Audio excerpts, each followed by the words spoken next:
പുതിയൊരു വീഡിയോയിലേക്ക് അതാണ്.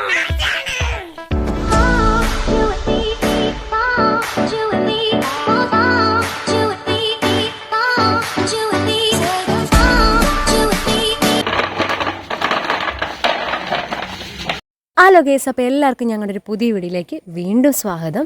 അപ്പോൾ ഇന്നത്തെ വീഡിയോ എന്താണെന്ന് ചോദിച്ചു കഴിഞ്ഞാൽ കുക്കിംഗ് വീഡിയോ ആണ്. അപ്പം കുറച്ച് ചക്കക്കുരു ഞാൻ നോക്കുമ്പോൾ ആ വീടിൻ്റെ മൂലയിൽ ഇരിപ്പുണ്ടായിരുന്നു. പിന്നെ ഇന്നൊരു സിമ്പിൾ ചക്കക്കുരു കറി വെക്കാമെന്ന് വിചാരിച്ചു. അപ്പോൾ ഗേസ് എൻ്റെ കൂടെ കുടിക്കോ എന്ന് നമുക്കൊരു സിമ്പിളായിട്ട് എങ്ങനെ ഒരു ചക്കക്കുരു കറി വെക്കാമെന്ന് നോക്കാം. അപ്പോൾ ഗേസ് നമ്മൾ കുറച്ച് ചക്കക്കുരു മാത്രമേ എടുക്കുന്നുള്ളൂ. അപ്പോൾ നന്നായിട്ട് ചുരണ്ടി വൃത്തിയാക്കുക. അങ്ങനെ ചക്കക്കുരുവൊക്കെ ഇതാ നല്ല വൃത്തിക്ക് ചുരണ്ടി എടുത്തിട്ടുണ്ട്. ഇനി എന്താ ചെയ്യേണ്ടതെന്ന് ചോദിച്ചു കഴിഞ്ഞാൽ നമുക്ക് ചക്കക്കുരു നല്ല വൃത്തിക്ക് നല്ല 2-3 പ്രാവശ്യം നല്ല വാഷ് ചെയ്തെടുക്കണം.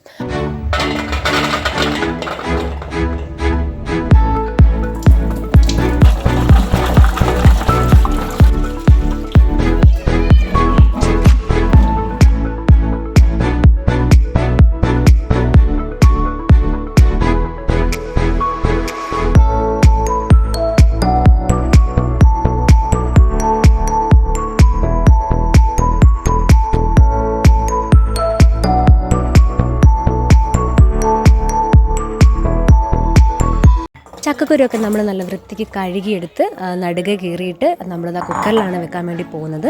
അപ്പോൾ ഇനി വേണ്ടത് കുറച്ച് ഉള്ളിയും തക്കാളിയും പച്ചമുളകുമാണ്. അപ്പോൾ നമുക്കിതാ കുക്കറിലേക്ക് ആയതുകൊണ്ട് നല്ല വേവുള്ള ചക്കക്കുരുവാണ് കേട്ടോ. അപ്പോൾ അത്യാവശ്യം നല്ല വേകാനുള്ള വെള്ളമൊക്കെ ഒഴിച്ചതിന് ശേഷം ഒരു നമുക്ക് അടുപ്പത്ത് വെക്കാം.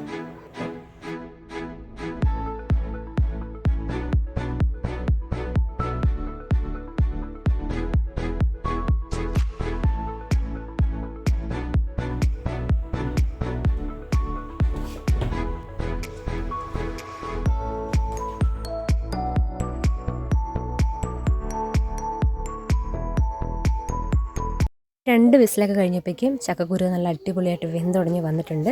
ഇനി നമുക്ക് ചക്കക്കുരുവിന് അരപ്പ് ചേർക്കണം. അപ്പോൾ അതിന് നമുക്കൊരു തേങ്ങ മുറിക്കാം. അതിന് ശേഷം നമുക്ക് മിക്സിയിൽ പച്ചമുളകും ലേശം ഉള്ളിയും ഒക്കെ ഇട്ടിട്ട് ജീരകമൊക്കെ ഇട്ടിട്ട് നമുക്ക് നല്ലോണം അരച്ചെടുക്കാം. നമ്മൾ നേരത്തെ മഞ്ഞൾപ്പൊടി ഇട്ടതുകൊണ്ട് ഇതിനകത്ത് മഞ്ഞൾപ്പൊടി ആഡ് ചെയ്യുന്നില്ല. അരപ്പ് അങ്ങനെ അരച്ചെടുത്തിട്ടുണ്ട്. ഇനി നമ്മളവിടെ ഉടച്ച് വെച്ചിരിക്കുന്ന ചക്കക്കുരുവിനകത്തോട്ട് നമ്മൾ അരപ്പ് ചേർക്കുകയാണ്. എന്നിട്ട് നന്നായിട്ടൊന്ന് ഇളക്കിയെടുക്കുക. ഇനി നമുക്ക് കടുക് പൊട്ടിക്കണം. അപ്പോൾ ഒരു ചെറിയ ചീഞ്ചട്ടി ഗ്യാസിലെടുത്ത് വെച്ചതിന് ശേഷം കടുകും വറ്റൽമുളകും ചെറിയ ഉള്ളിയും ചെറുതായിട്ട് അരിയുക. പിന്നെ വെളുത്തുള്ളി കുറച്ചെടുക്കുക. ഗ്യാസിൻ്റെ പ്രോബ്ലംസ് ഒന്നും വരായിരിക്കും. 2 കറിവേപ്പില എടുക്കാം.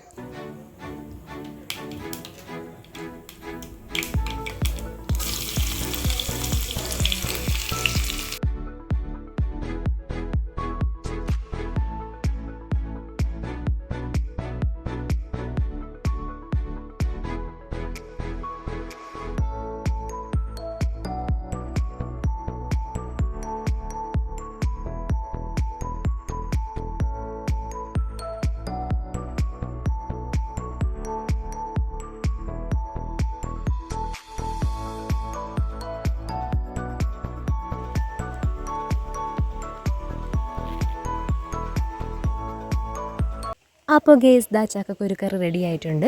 നിങ്ങൾക്ക് ഞങ്ങളുടെ ഇന്നത്തെ വീഡിയോ ഇഷ്ടമായെങ്കിൽ ലൈക്ക് ചെയ്യുക, കമൻറ്റ് ചെയ്യുക, ഷെയർ ചെയ്യുക. അടുത്തൊരു വീഡിയോ ആയിട്ട് വരുന്നവരെ ടാറ്റാ.